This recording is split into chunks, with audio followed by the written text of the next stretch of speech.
Hello, everyone, and good afternoon. If you're on the East Coast, thank you so much for joining us for today's live event. I am so delighted for this conversation, aptly titled A Recruiting Crisis or a Hiring Crisis, How to Improve the Federal Hiring Process. I am so honored and delighted to have a bench of people who are fantastic at identifying problems, but also brilliant at offering up solutions. So I know anytime you're talking about federal hiring, there's always a lot of angst, job search process, all of that. We know that and we feel that, and we appreciate you taking the time to join. Again, this is an interactive webinar. So as you have questions, comments, feedback, we would love to get those. Type them into the question box on the right-hand side of your screen. We will get to as many of those as we have time to today. If we don't have time today, we will certainly try to follow up with folks. Again, we appreciate your taking the time. We appreciate your interest in federal hiring. We hope we have some decision makers, some stakeholders, applicants, everybody in this ecosystem here. And again, so honored and thrilled to have Maggie Feldman-Piltch, who is the founder of Unicorn Strategies, Jason Briefel, Director of Government and Public Affairs at Shaw, Bransford, and Roth, PC. And then myself, Lindy Kyzer with ClearanceJobs, here to moderate and take questions. So again, thank you so much, guys. Maggie, I'm going to start with you. Because the genesis of this webinar and live event today came from a post that you had made on online and talked about some of the frustrations of the federal hiring process. And it was specifically kind of that pain point that we identified in the title. Is it a hiring crisis or a recruiting crisis? We talk about it like it's a recruiting crisis, but what's really behind that? So kind of speak to that post a little bit more and the interaction that you found across your community since then. Yeah, so first, Lindy, thank you so much for having Jason and I. I think it's gonna be really fun, and appreciate those that are coming to hang out with us for an hour, and wishing an easy fast to those that are also fasting. Hell of a time to be doing it, friends. So as you mentioned, I started with this post on LinkedIn, and it was an honest, genuine, kind of like visceral reaction to my own experiences of friends, colleagues, and then a lot of what I've seen over the past 10 plus years as the founder of NatSec Girl Squad, which is a community focused on building competent diversity in national security and defense. And there's almost 200,000 people in that network. So I know of what I speak, while I am very much not an HR professional, and I want to be clear about that. So the point I was making in that original post is that particularly in the federal national security world, which is what I know best, we talk a lot about the recruiting crisis, right? We can't get people interested in federal jobs. We can't get people interested in service. We can't get people interested in these specific kinds of roles. We can't get people who have this kind of training, all of those things. And I agree that there is some of that, right? We see it most certainly with the military and eligibility requirements. But again, I was speaking specifically about the federal hiring process in the national security space. And I'm so tired of just hearing about the recruiting crisis, because the number of people I know, and I'm talking like tens of thousands at this point, right? Especially over the last month or so, who they are the horse, they have been led to the water, they desire to drink, they even do the chaos of USA jobs or whatever other mechanism, right, for federal hiring.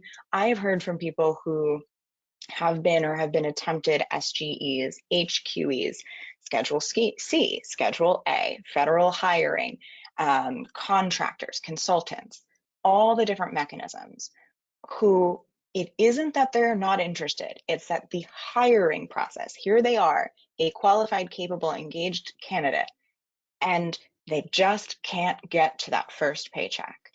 And the stories that I've heard, the things I've experienced personally, the things I've seen friends and colleagues go through, what gets me the most is as it's happening, and some of these stories are really outrageous, right? People having start dates moved back 6, 7, 8, 9, 10 times,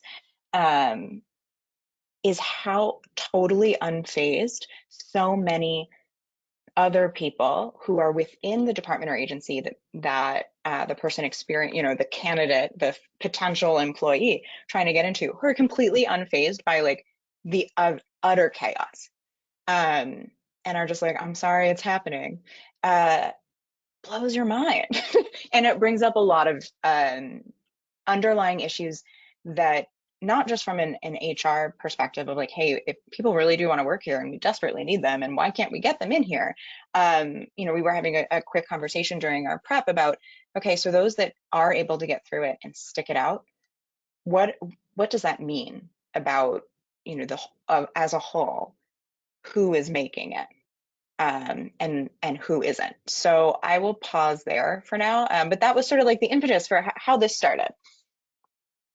No, I love that, and so much more to unpack and talk about more. So Jason, wanted to bring you in here. You're no stranger to the federal hiring process and have worked in and around this process. Can you kind of frame it out for us? So federal hiring, I know you do a lot of work in this functional area. What does it look like, and what are we talking about here when we talk about federal hiring? Sure. And like Maggie, I'm very happy to be here. I'm also not an HR expert or an HR person. I'm a policy person who's worked in this space representing different federal employee organizations for over a decade. And whether it is recruiting or hiring, getting people and getting good people in the door has always been the top of the priority list and the top of the challenge list. How and why we haven't been able to get after it more continues to mystify me. Because everyone says it's our biggest thing. But it is a very detailed process, detailed in law, further detailed in regulation. There is a crazy chart that a colleague sent me who works in DoD detailing the 56 steps. I won't detail all 56 to you, but I'll give you the big rocks. There's a lot of work that happens into creating the job in the first place. What is this assessment? How are we going to understand the skills that someone's bringing to the table? You got to work with hiring managers and make sure that they've got money and a desire to bring someone on board. You do all that, and then you can finally put a job out there on the street. You've got to monitor those applications and respond to those people. We've all heard about the great black hole that is USA Jobs. Some of that's the platform, some of it's the other people on the other end of that in agencies. They're drinking from the fire hose too. Sometimes thousands of applications come in. They're overwhelmed. You've got to evaluate that application. How are you doing that? Are you bringing subject matter experts together? Is HR doing the first scrub? You might be using technology to help you get through some of those first steps. You got your selection. You pick a candidate. You're only halfway through the process. Isn't that crazy? After that, you get to your tentative job offer. You're going to start doing some of the background stuff. This is where your investigation, security, suitability, drug testing, if applicable, all the conditions of employment, especially things that play in the national security community, a little bit less so on the civilian government side, although it may depend. Then you finally get to that final job offer and an entry date. So it is a long process with lots and lots of pieces baked into the law, baked into the regulation, both from OPM and then often down at the agency level. And so all of that means, while a lot of people might be frustrated, it's not a lot of people's job to do anything about it. And so we find ourselves in the position we do today. Boom, burn. Who's gonna care about the job? I mean, you bring in my love languages. We didn't talk about security clearances out of the gate, but the security clearance process and the suitability process, you kind of mentioned that, Jason. People like to criticize security clearances, but at least there's some transparency about that. Every agency has its own suitability guidelines, which they do not release to say, hey, this is what makes you suitable. So we have, I often describe it as pirates code for the most part, but it really is like trying to figure out, hey, am I suitable for the DEA versus Department of State versus Commerce versus all of this? The best way to navigate that process is honestly to find somebody who's already done it before, which is like organizations like yours, NASDAQ, Girl Squad are so important for stakeholders across this process. But I want to talk about it a little bit. So I was gonna say, we love you, federal government, love you with all my heart. So we're not bashing the federal government by any means, because like all of us here know and love people who work in the federal government who are trying to make change. I'm sitting in a federal office right now. Look at that. Right. Yeah, so we want it to be better. So maybe can we talk to that a little bit? Like, are there examples of like shining stars, areas where the federal government is doing well that we can continue to expand upon, or agencies or specific places where, hey, this is doing, they're doing some good stuff here. I've seen some good things happen. Yeah, I've got a couple practices that are emerging and are gaining steam. And then there are some agencies that I wanted to call out. Several years ago in 2016, Congress passed a law enabling agencies to share certificates. So you get a list of qualified applicants, you can share them across.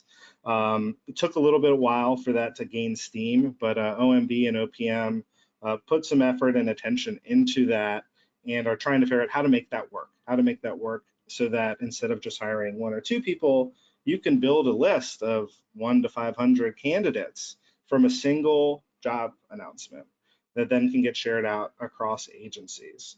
And so this is a combination of, you put out a shared hiring survey and then you pool that hiring action. And this is being done to bring in various experts, in product design, in AI, in a bunch of these new kind of tech-driven fields where we really need this skill set in all agencies. So you just need to organize people to go out and get it. And so I think that those are practices that are really worth following, really worth picking up on. Have support and backing, so you're not going to run into the HR police when you do this. And in terms of agencies, there's a great article in Federal News Network just the other day on how Health and Human Services is using this to bring folks on into their organization with great efficiency. In the past, agencies were throwing out 50 to 75% of their cert lists and starting over because they didn't get any candidates they wanted off them. Think about what that means for candidates. Think about the wasted time inside of agencies. And then in the national security realm, I have to call out Chris Sailing with the Army and what she's done in the innovation cell, in Human Resources Command, and now focusing on the recruiting side and trying to think about things there. Just a real leader thinking about how to do things differently so we can get those folks who want to raise their hand through the door. Yeah, and Jason, only because you mentioned the Army, and I wasn't going to go into the services today, but you mentioned them. TRADOC, right, Training and Doctrine Command.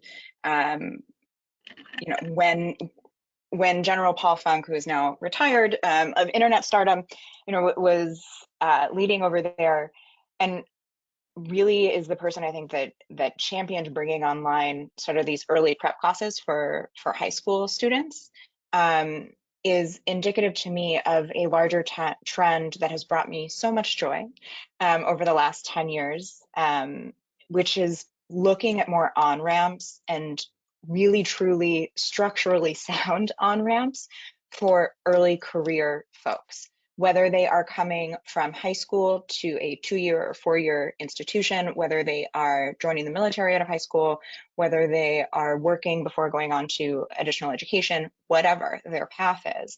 The number of federal agencies, federal departments, military services that have really looked at how to better recruit and onboard those individuals. The FBI, the honors program has done a great job.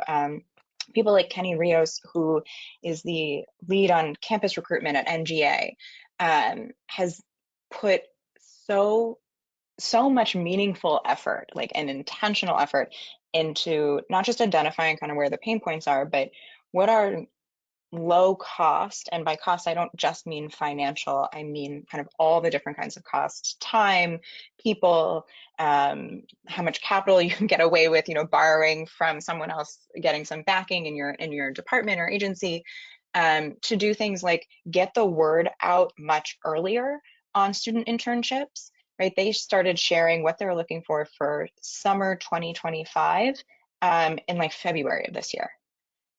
So I think we've made some real meaningful progress on the early career recruitment side. Also seeing different departments and agencies putting effort on the retention side. So places like Commerce and Treasury, maybe it's because they're the money folks, recognizing that having some additional resources made available for student loans, et cetera, really, really helpful for people. I think the student loan repayment and forgiveness program that applies to public service has really made a difference for national security focused folks who, when that wasn't a sure thing, were looking more towards the private sector because they knew they had loans to pay for. So I think that has made a huge difference. You didn't ask Lindy for areas of improvement, but I'm gonna give them to you anyways, because that's who I am. Till the day I die, mid-career and senior career entry points are abysmal, right? Like what we ask people to give up, and I'm not just talking the financials, like people for whom federal service is something they want to do for part or all of their life, we're not in it for the money, folks. But what we ask people to give up in terms of their time and the process, not just for recruitment, maybe even less so for recruitment, but on the hiring side, right? Because generally speaking, again, focus on the national security space, because that's what I know. The further along you are in your career, like maybe USA Jobs is a part of your life, but you're looking at direct hire authorities, you're looking at other things, some of which are on USA Jobs, I'm aware. Don't come for me in the chat, please.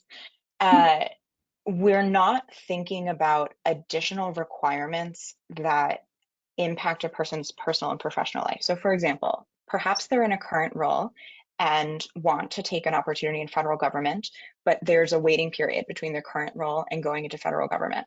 And so they have to find a way to time leaving their current role and starting their next role, which the number one part of taking a job in national security, right? We were just talking about this, is don't do anything when you have a tentative job offer and don't do anything until you have a start date. Asterisk next to that, that start date doesn't really mean anything. It can change a million times, right? But when you're dealing with people who are a little further in their career, these are different considerations that we have not meaningfully addressed. And only because I won't bring up a problem without a solution, I do think one of the most important things that can be done across the board is for everyone, regardless of how senior they are in a department or agency, is to realize that, as Jason said, there is a 56-point process at DoD and similar elsewhere, and no one, even the director, is above that process. So don't make promises you can't keep. Don't do it. Nobody is served. Mean what you say. And I think, we can talk about how much communication there is or isn't, but when you communicate, regardless of who you are, you got to mean it and know it, because as people are further along in their career, there's more at stake, but there's a domino effect. Oh, I mean, there is more at stake because you're leaving more money behind or more opportunity. Because Sure. If you're transitioning from mid-career, you're probably leaving some other employment or consulting or relationship that you've had to sever in order to be qualified and capable for a different agency. And then again, if the government does not stick to its timelines, I mean, people who have, mortgages and things they can't. Or just live in the world and need to buy groceries, right? Yeah. I mean, yes, on the mortgage, agreed on the mortgage, but yeah. Pop-Tarts are expensive these days, people. So you brought up that chart, Jason. So you've now made yourself available. Are there things that should be off of that chart? So the first step, again, identifying the problems, DoD look at that and say, these are all things that we need to keep? Or are there any steps there that you're like, clearly we need to get rid of some of these? And do you think there's muscle movement around Congress, statutory OPM and OMB doing their part? Like, can we change some of that? Yes, but it's still going to take some time. I know there are things going on everywhere. How much they'll affect the big whole for all of us is still unclear. But just 2 weeks ago, before the Senate went on vacation, they advanced bipartisan legislation called the Chance to Compete Act. It actually passed the House in the first month of this Congress, way back in either January or February of 2023. But that bill would kind of codify the movement towards skills-based hiring and talent management for the federal workforce. So the fact that you do have Congress on a bipartisan basis, recognizing that, and hopefully we'll get over the finish line, I think that that's a good signal. We need to keep the momentum up there. But I think that there's a lot that can be done, short of policy reforms that we need Congress to act on. I think what leaders and employees can do right now is putting a priority on this, whether it is on the recruiting or the hiring side. Leadership attention. How are we treating our applicants? Are we getting folks through? Are we communicating with them well? Are there bottlenecks in our process that we can identify? Sometimes those handoffs from the HR team to the hiring manager, and then a 3 or 4 week gap happens just because that person has their day job still. Well, if you're a hiring manager, your number one responsibility and priority is getting through this. This is your job. This is what we're doing today. And I don't think enough managers have that philosophy, but I also don't think that we have in the government made it their priority. And by that, I mean, there probably are, whether it's a performance management element or something like that. The number one job of managers and executives should be building and cultivating their teams. And so getting frustrated with a long hiring process that takes over 100 days, but then ending up with a suboptimal candidate that you've got a 20 to 30-year mortgage on, well, that's good for nobody. So let's take that time on the front end and like do it. And if we need to train hiring managers differently, if we've got to think differently on how they're working with HR, let's spend the time and the effort on doing that. You know, OPM has been talking about for a couple of years now, kind of this effort to upskill and reskill and reboot the HR workforce. Frankly, I don't know what they're doing because I haven't heard any details. I just keep hearing that they're working on it. So it's time for that effort to really accelerate and go faster. Because if HR isn't mission capable, if we're not giving them the skills that they need, we're never going to go faster. We're never going to get these quality candidates through before they decide to go to other opportunities. Yeah, and just a reminder, if you have questions, drop them into the question in the chat box. I would love to get more Q&A questions and answer those for folks. Because you brought up kind of the challenge of the hiring process. We've been talking about this. This is something we've been talking about.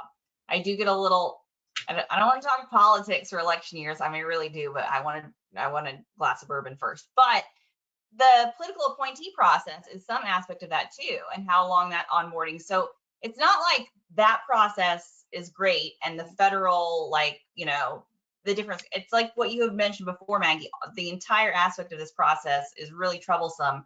And no matter how it goes, we're probably looking at onboarding new folks. That happens in DC every 4 years, regardless of administrations. Like, people come and go and transfer things based on administration. So we're heading into all of that with a system that's not really capable of functioning when we don't have all of that. So yeah. It's, I mean, I'm talking about problems and not solutions, but no, but I think you're right. And each way to join federal government, and what I mean by that is from USA Jobs from start to finish, from, you know, Schedule C, Schedule A, direct hiring, SG, all of these things, even detailing or moving from one federal role to a different one, each one of them has their own flavor of chaos ice cream, right? And there's a lot of talk about, again, sticking exclusively to the national security world, because I don't know anything else. The Schedule C process, I think, for people is incredibly opaque. And, you know, something that we've seen over the last 10 years with NAPSEC Girl Squad is we have a lot of career folks, vast majority career folks, if they're in government.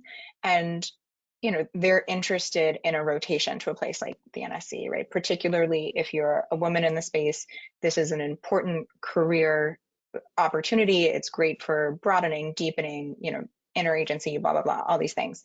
And you're like, okay, I'm a career person, and not only am I not allowed to, but I do not desire to be a political entity.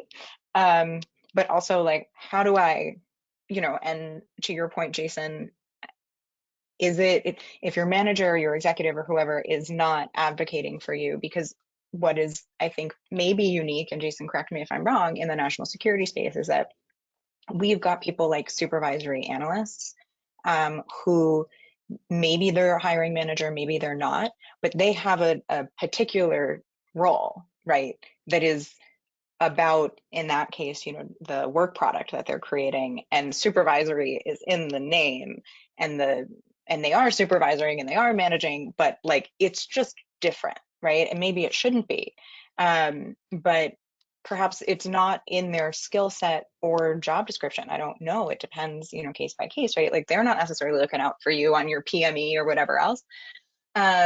So no version of this is great. And when I've mentioned this to people, I think when all of us have talked about this to people, the most frustrating response I get, and I'm really curious from the two of you, if you hear this too, is like, well, national security work isn't for everyone. Yeah, no duh. But you're weeding people out because you told them they were going to start a job in March and it's, you know, October, and you've changed their start date 8 times, and whatever, they had an NDA, they had a non-compete, whatever. Like, don't be proud of that. That doesn't, like, if you stuck it out that whole time, that doesn't mean that like you were made to be, a national security contributor. This isn't the Hunger Games. Right. Amen. This is not the Hunger Games. We were saying before, right? It feels very Soviet. And like, I don't know about y'all, but I was raised in an environment where that's like literally not what we are going for. Yeah. Kind of the opposite. Well, there is like a lack of transparency too. I think we have kind of broad strokes numbers, but I believe that a lot of numbers lie. This is just fits my personality as well. But the IC has been criticized for this, even around the clearance process, right? They are required by Congress to release information around the security clearance process and around hiring timelines. But the issue is, when do those processes start? And they've gotten criticized for kind of the initiation phase is not can linger for months as you're initiated. So then the actual application, so you have for the clearance process, investigation, adjudication. So one of the questions that came in was like, hey, what is the average hiring timeline? I was like, God love you. It will be different depending on the agency. Civilian government still, like, I think 100. Yeah. I think it's I mean, over 100. I've heard from somebody rather recently that a TS via DCSA, or excuse me, a secret, average time once they start the investigation, which, Lindy, to your point, is not the same as initiating. These are not the same. These don't mean the same thing, is 78 days. But there is no known average or reported average, excuse me, publicly available average of initiate to investigation. And Lindy, you know this, like, over the last 10 years, my thoughts, feelings, solutions on security clearance reform have been very public. Not everybody likes them. That is okay. This is America. Again, not the Soviet Union. Like, yes on security clearance reform. Yes to all of it. Yeah. Well, and I know like this is an area where the PAC PMO, and I think there is, I would love to see like PAC PMO get more involved on broader federal workforce issues. The same way they've kind of created some micro focus around security clearance process. Now that process is slow moving, but I know at least in the next few years, they're going to have to start reporting on 100% of the population, not just 90%, because even right now they only have to say the numbers for the fastest 90%. So if you're in the slowest 10%, they get to skew the average by just throwing those numbers out of the gate. So I think there could be a push to apply some of these things to the broader federal workforce. And that's where, again, every 4 years, the PAC, there are a realignment of performance.gov priorities. Yeah. So this would be a great one to focus on over the next 4 years. Again, it's bipartisan. Everybody can it's nonpartisan. Yeah. This is not a partisan thing, right? This is like, I'm big on like national security is nonpartisan. This is not like, maybe it's because I live in DC and I don't have an electoral vote. Issue in House Oversight back in July, led by Chairman Pete Sessions, on the security and suitability clearance process with the head of DCSA, and like, what the heck is going on over there? I think he's coming back this fall because they want transparency on these numbers, and they know it costs taxpayers and companies money when you have a mothballed employee who isn't cleared but is on your rolls. And at the end of the day, like, the American people want to see their tax money being used and put in service of the safety and security of the nation. And when they know that there are people that are just waiting to be told, okay, you can finally go to work now, like, that's when they get upset. Right. And I think that hopefully that sparks some more movement on the inside. We've got to keep knocking some of these challenges out, not because it makes us look like we're managing better, because it's treating our applicants with like the human dignity that they like respect and deserve. And it's doing the work of the work, right? Like, this is mission-driven, mission-focused work, right? We are talking about having the responsibility to protect and defend the United States, its interests, its allies, its friends, its partners. And you can't do that when there's nobody in the office, when there's nobody doing a job, right? That's not a comment about telework. That's just like, if no one works there because everyone is in limbo, right? And we haven't even touched the, like, what is suitable at one place as opposed to another. the subjective nature of these background investigations and things like that. And something that I see a lot of and hear a lot about is, even if everybody's using DCSA, right? Because not everybody does, but a number of national security agencies and departments do. The interagency chaos that we see in the, dare I say, like front of house mission driven work of like everybody's got their own vibes of all of these things, you know, the puzzle pieces don't, that carries over, right? The number lost paperwork happens all the time. People not knowing, you know, what's happening, that yes, you're going to get a phone call. Yes, you're going to get something in the mail. No, you shouldn't have gotten anything in the mail. Personally, I found myself once in a situation where things were going out in the mail and no one told me that things were going to be going out in the mail. And people who were receiving them were like, this feels fake. So reached out to those involved and they were like, oh, it is fake. So then, you know, for a 2-week period, we're all thinking the worst. And then it turns out, just kidding, it was going to go out in the mail, right? Like, that is silly. Yes, Jason, Yeah. that's the face I made. And it's tough because so much of the process because it's secret, right, or because it's related to national security, there's a lack of transparency. So the delightful Amelia Cohen-Levy is on here, asked a delightful question. So a lot of folks will advise in government to say this should be your second job, not your first job out of college, because of how long that hiring process takes. This is something we've talked about before too, the transitional gap employment needs. And I go back and forth on this for me as a person, I think, because I just want us to do better, be able to hire people right away, but also knowing like this is actually how they did it, like in the build up World War II. They would move people to DC to have them start government jobs and at least pay them to do uncleared work while they waited for the process to go through. So I do think NSA has tried this. I would like to see more opportunities where you could say, you know, do you have any thoughts or ideas, or have you seen that work anywhere where they were, or what are your thoughts even too on the idea of making these transitional employment opportunities, or maybe uncleared as you're waiting for cleared?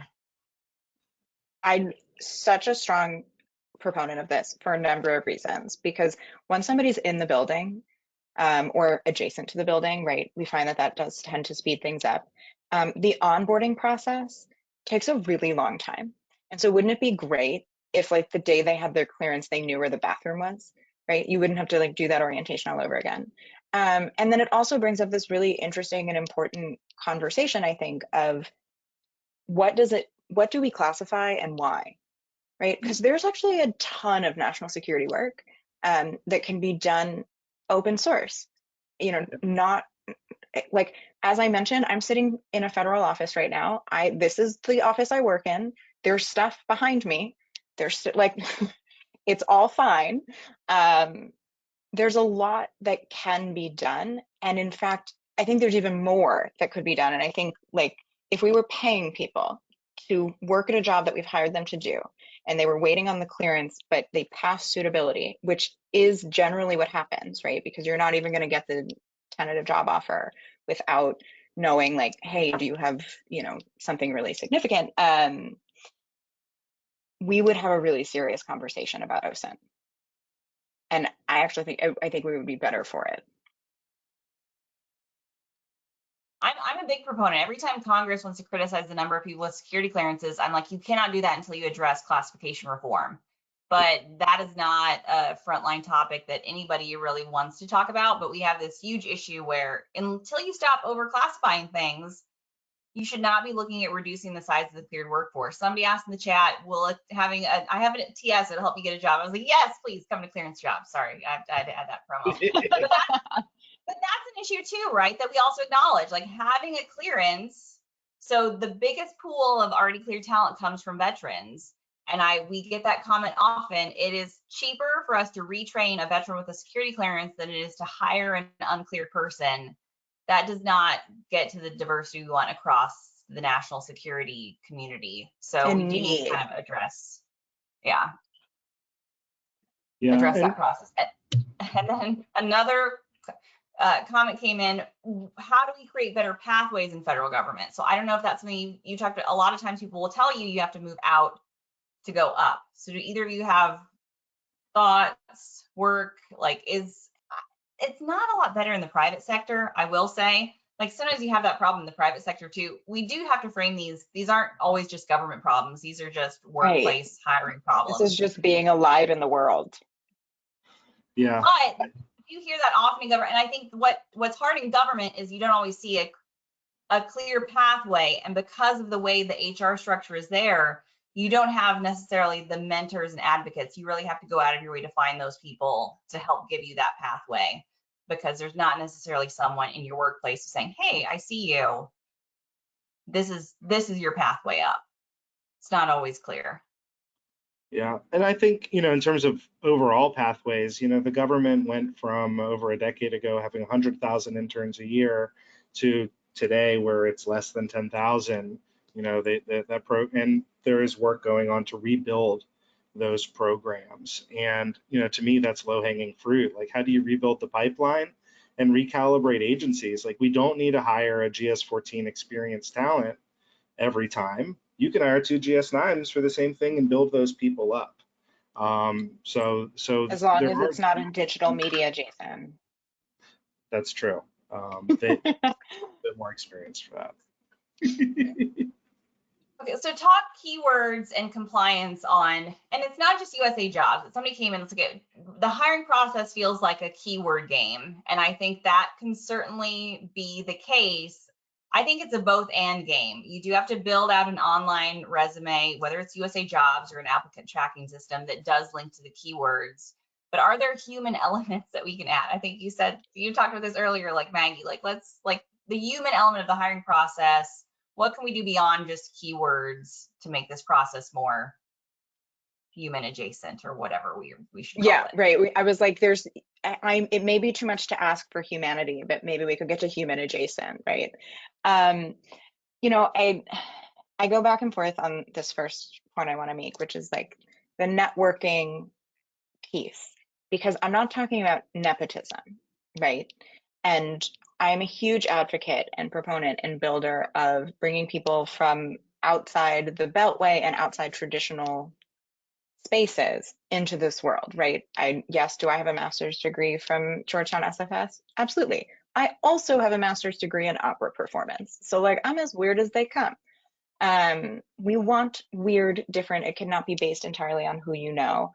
I also think that the number of people I know who know someone who would be great for something, uniquely great for something, whether in the short term or long term, right? So like whether they come in as a 9 or a 14 or whatever it is, and they just, it never happens because we can't find a way to balance the difference between nepotism and, hey, there's something that we're hiring for.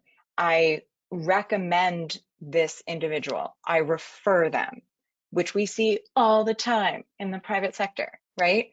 We can't do that in federal government, right?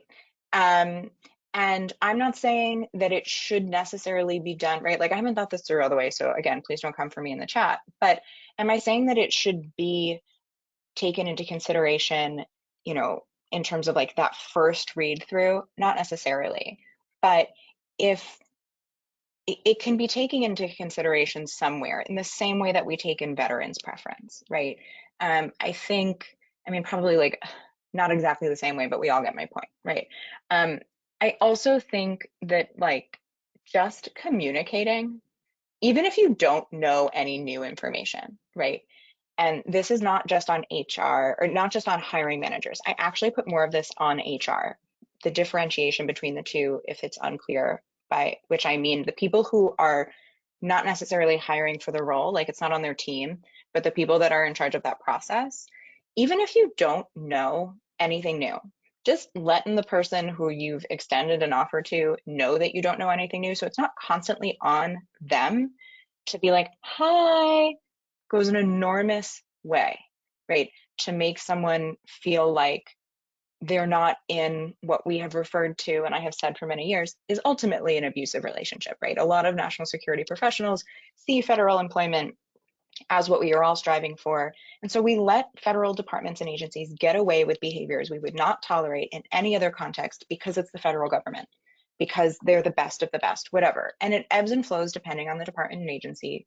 But if you could just like communicate so that everyone's not sitting there like alms for the poor, right? Like this isn't Les Mis. Just talk to them. For the love of God, talk to them.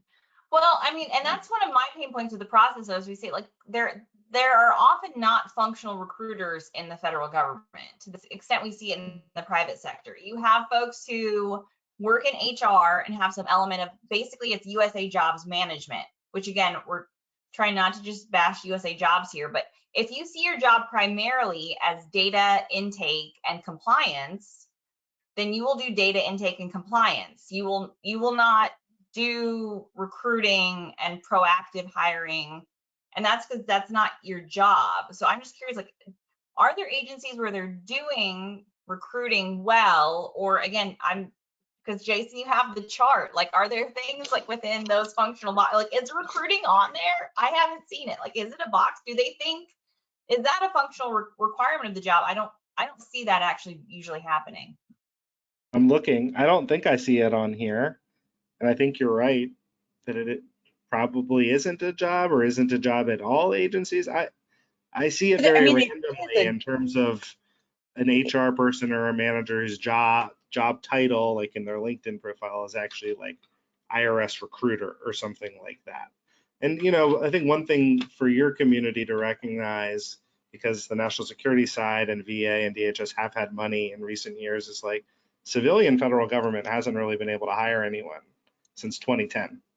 Only in the past year or two have those floodgates kind of reopened up. And so those agencies are learning how to hire it almost all over again. And I would say, like, again, on our sliver of the universe, we see a ton of, right, so NatSec Girl Squad, we work with federal agencies who are trying, like, on the recruitment side also, and we have an annual conference and many of them come to that. I would say that we see recruiters in two ways. One, we see people who are professional recruiters coming to recruit for a department or agency. So not necessarily a specific role, but sometimes a specific role. And they struggle a little bit because they're not connecting with the applicant pool, because you're not talking to normies, you're talking to weird national security folks, right? Even if they're college students, still weird. Analyst's gonna analyze, right? And so, like, talking to someone who is a recruiter by training and is not familiar with analyst vibes, catastrophe.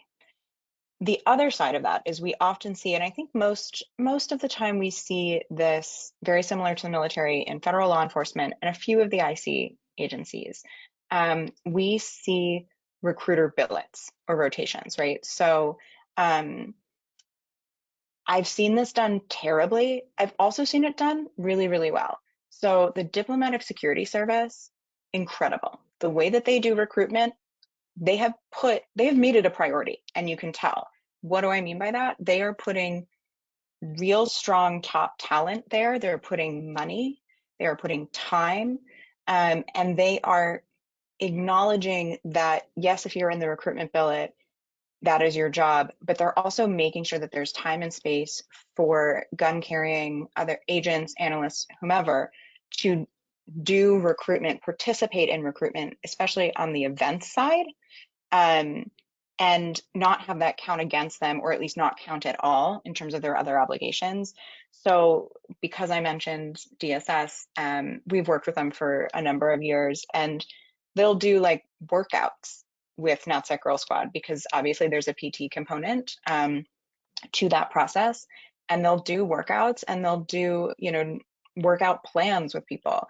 We've had a number of members transition into being either analyst or gun carrying there over the course of several years, because the agency has made an investment in how they're doing recruitment. I will also say that other places we've seen attempt the same thing. The organizational culture doesn't value people who have done recruitment. You see this variation in military services, right? Historically, Marines that get a recruiting billet, depending on where they are, there's a lot expected of them, right? You know that they're going to be around a long time, et cetera, because you're the face. And some places get that, some don't. If you care about your institutional longevity, if you care about tradition, show me someone beyond the Marine Corps that cares more about tradition, right? You're going to put the people you really want to invest in that space. Well, no, I mean, you bring up a great point too. So the human resources and recruiting functions of federal agencies, quite frankly, again, in the private sector as well, are not the most beloved, funded, or resource entities. Their overhead costs, especially kind of when it comes to the federal space, right? So we're mission driven, right? We're mission critical, and our people are our biggest resources until it comes time to fund and function out a human resource capacity that really meets the requirements of what you're asking for. And a problem set is the government often doesn't struggle with getting volume of applications. But to your point, Maggie, where it struggles is, are we getting the quality? And this is where I would love, can AI solve all of our problems? Like, is there, Oh God, can we no. apply AI can we analyze this better and say, hey, what are the actual functions that we're bringing in? Are we getting the most qualified applicants? And doing some studies around that. Do you know of anything like that happening in government where they're actually looking at the pools that they're getting and saying, hey, are these the most qualified? So I know that, and Jason, you're going to know whole of government way better than me. So DEF CON just happened over this last week, et cetera, et cetera. I'm speaking to you all from my office at the Wilson Center, which is a federally adjacent, partially federally funded, blah, blah, blah. So the program that I'm affiliated with, the Science, Technology, and Innovation Program, which is run by Kelly Wicker, looks a lot at AI, blockchain, other technologies. And they also make some really cool like video and computer games. You should check them out. There's one on the federal budget, 10 out of 10 would recommend. But so this is something that we've talked about, right? Because there was and remains a time where NatSec Girl Squad was looking less at AI, but mostly machine learning and pattern recognition to do, to make sure that people who are coming to our conferences were who they said they were and not scary internet trolls. So a variation of that, right, which isn't about decision making as it is information organizing, right? Like just literally making it easier to visually see on the screen, on the piece of paper, what you're looking at. I think those conversations and that work is being done in a research capacity. Yeah, I'd only have general comments because I'm not aware of specific examples of how AI is being used, but I think Maggie makes a good point that like there's data science informed tools like machine learning or other pattern recognition, RPA, that can be used just to help the humans get to the part of the job that they need to do faster. So whether that's sorting things and coming up with a pool, or just thinking about the process differently. Do you consider veterans of preference later in the process or sooner, and first look at your qualifications and really make sure these people actually can do the job and are not going to set up a veteran to be unsuccessful because we put them into a role that they can't be in. So I think that technology is playing out in a lot of ways, but I don't want to give you just a made-up answer. Why not? This is about federal hiring and recruitment. People make things up all the Answers time. are my favorite. I will throw out one thing that I do think I would like to see the federal government do, and this is where, I mean, maybe there are policy issues. So Jason, you chime in and tell me if I'm totally wrong, but I used to be a PAO. And so public affairs officers, I feel like, are uniquely suited to being employer brand tools, right? But a pain point now that I'm out of government is seeing how many PAO offices are like security offices designed to not get any information about what their agency does out there. But what we found in the private sector is now we have marketing and recruiting are hand in hand, right? Because we're recruiting online, we're doing recruitment marketing. Now there's some federal agencies that are doing this, like CISA, they're new, they're innovative. Like some of the newer agencies are kind of tapping into this. The Intel community actually has done surprisingly well at some of this, the marketing and branding campaign. But I'm like, I want to get Commerce, Department of Agriculture, like, and that also ties into like working in federal buildings. There's huge pushback now about like the remote work. And I'm all for remote work, but I also loved working in the Pentagon. If I could go back to the Pentagon a few days a week, I totally would. It was a great office. I had everything was there. The pharmacy was there. I think if other agencies had a similar like passion point, like we're doing mission critical work on site, you could get people to come into the office at least a few days if you felt like there was value and there was like mission critical work happening, but we don't do well at selling the mission critical work outside of a few mission critical areas. Do you have, like, why don't we do more public affairs? Is it propaganda? Is that why we don't do, like, why don't we advocate more for the federal workforce, Jason? Tell me. Oh man, because we're here to talk about policy. You know, this town is driven and cares about policy, and they care about the political leaders at the top who are making the shots. And I think that that's part of the challenge, and we need to flip that. I think that you're right that the solution is locally on the ground where agencies and federal employees are serving their community.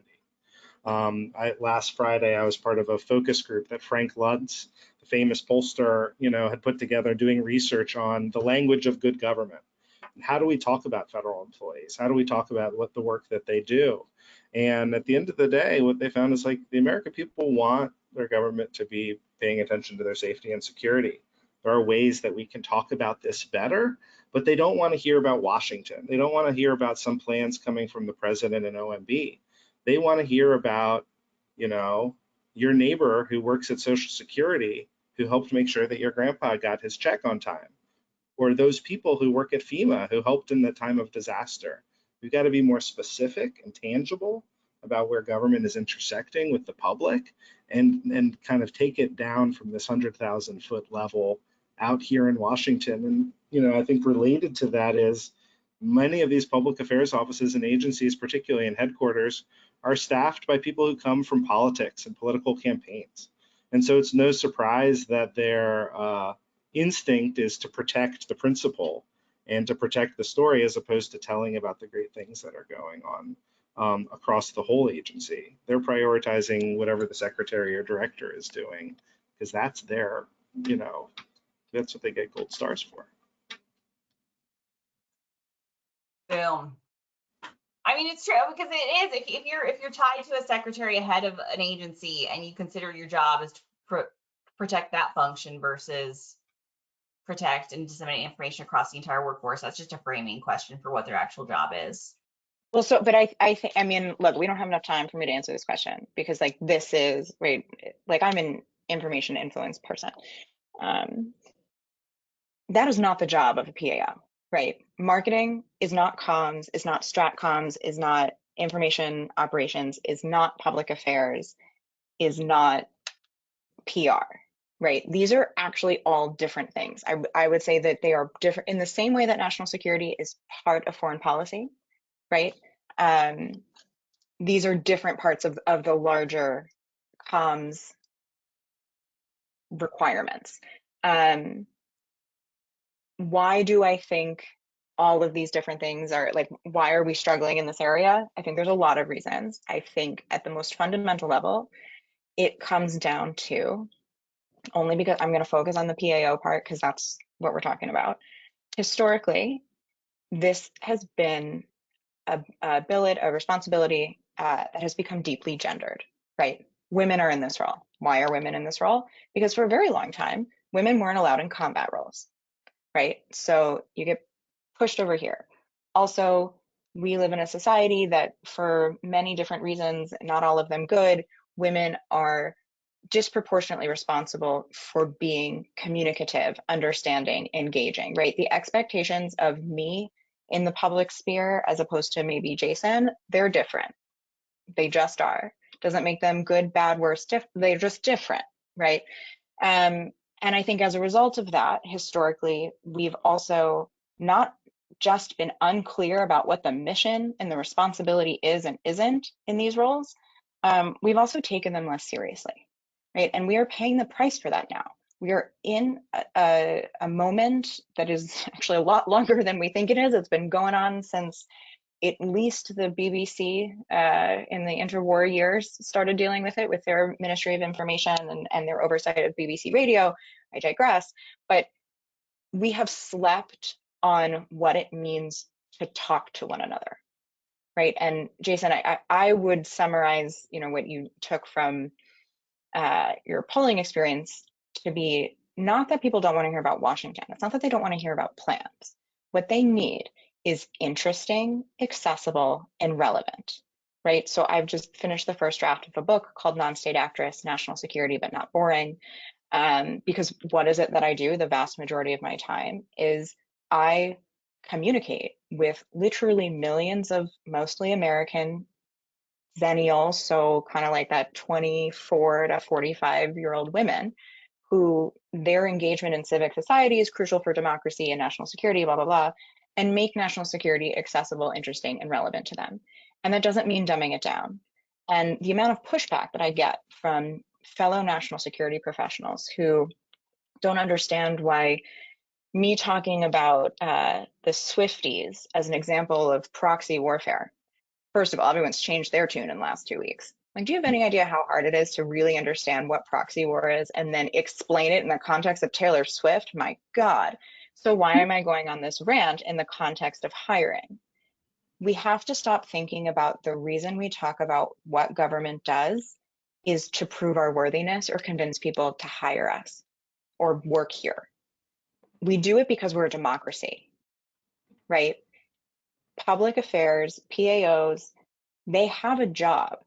Recruitment is not necessarily their job. Speechwriters are not recruiters. We can't confuse these things because we're not all, like, I'm a terrible recruiter. Leave me alone to make my little videos about NATO being the moisture barrier for democracy. Like, I can be good at that. That's my rant. No, but it points out like there is a need maybe perhaps for some different functional areas across government to better address some of these things. Oh my gosh, some of the people absolutely. in those roles to absolutely do better. So I want to end on a positive note because I am a naturally positive, uplifting person. I hope we are at the end of our time. We are all on this call though because we think working in federal government is important and we're passionate about a better, more competent, more qualified, more robust workforce. So we had some, questions coming in about the application process, things like that.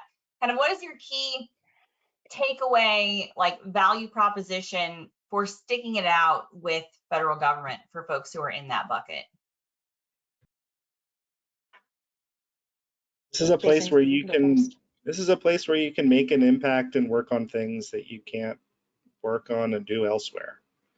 Agencies have to lean into that, however that manifests through their unique mission and the things that they do. It's going to speak to certain applicants. Bring them in and let them do their thing. Yeah, and I would say America is wildly imperfect, and yet there is no place else on this earth that I would rather live, right? I could not be who I am anywhere else. I know that. I could not safely exist. And what a privilege and opportunity to get to contribute to that, right? Like that the joke we made earlier about people who are in federal government not in it for the money. We're really not in it for the money. Like, yeah, we got to pay our bills, but as you saw me moving around, I keep some important post-it notes with me at all times. This one says, it's like one of the 3 yellow things in this office, because as you can probably tell, I'm pretty color coordinated. I need dictators to wake up in fear of me. That's why I work in the federal government. Have a reason. And my guess is if you are dealing with USA Jobs, you have a reason. I would also say take some time on the USA Jobs homepage if that's the route you're going. They do events all the time. Shout out to the Department of Treasury, who, like, every week they do a training on how to write your federal resume in response, like as using an actual JD.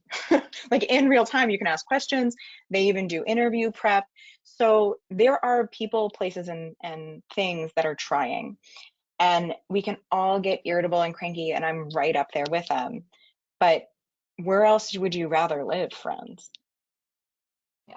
Well, and case in point, where else could you criticize the federal hiring process and still get hired Right, into the federal hiring right. process? So I think this is like, we love you, federal hiring managers. You are doing a tough job with those 56 requirements that Jason put out there.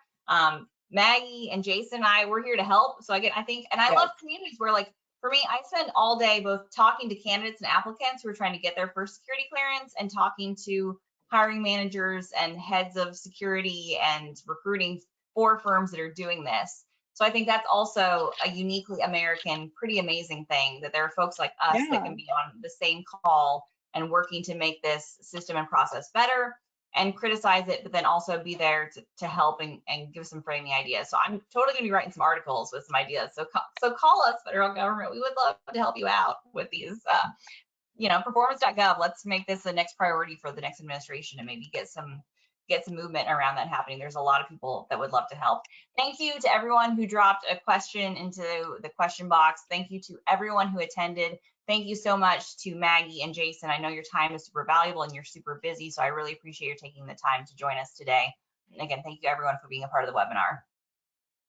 Thanks, Lindy. Advice are really hard for me, so I'm gonna make it awkward, but eventually we'll end.